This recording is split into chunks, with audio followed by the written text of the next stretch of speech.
Thank you for that, folks. Cheers. I am a very good comedian. Thank you. As a comedian, folks, I do pride myself on doing cutting-edge, challenging material, but not tonight. Relationships. Who's in one? No, they're funny, aren't they? If you are in a relationship, or even if you're not, if you're single, if you're on your first date, you will all know this about relationships, that you get your same options in a relationship as you do in a bushfire.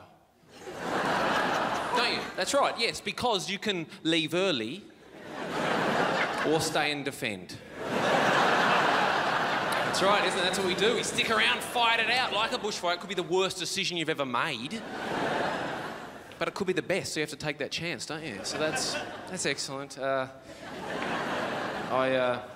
I sat down with a friend a while ago. We were at a bar, and he's in a long-term relationship, and he looked at me like he had something meaningful to say. He said this, he goes, Dave, you know what would be good in a long-term relationship? 6 months on, 1 month off. That was his little pearl of wisdom. That was his little nugget of...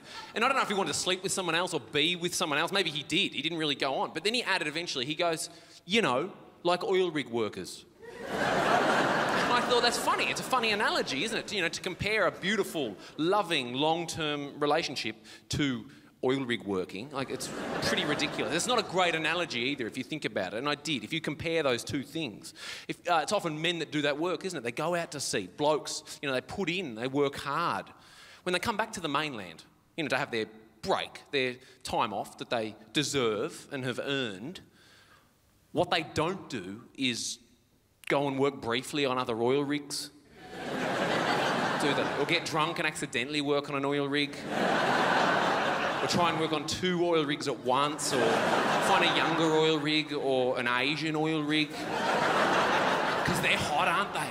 Doesn't even make sense. It's more absurd than it is racist. Doesn't make any sense.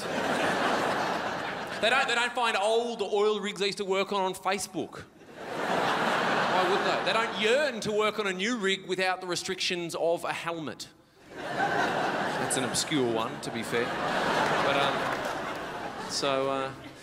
I don't live anywhere, which is strange to admit. This is not it's sort of a new thing. I'm a vagabond. I've got a bunch of stuff on a couch somewhere. I don't even go to that house. I got a phone call the other day that kind of highlights my life at the moment. I answer every phone call, every blocked number, every unknown number. And most people don't do that, do they? But I do. I think it's going to be good news. Oh, hey, my life's going to change. It's not. It's always telemarketers. And it was. And this gentleman said, oh, hello, do you have 30 seconds for a survey? And I said, oh, yes. Yes, sure I do, come on. And he said, OK, great. Do you believe you pay too much tax in general in this country? And I said, yeah, I do. Yeah, sure, come on. And he said, are you married or single? And I said, single. And he said, do you rent or do you own your own home? And I said, neither. And he said, I'm sorry, sir, do you rent or do you own your own home?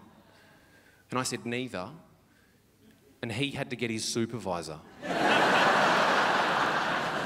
I'm David Quirk. Have a great night.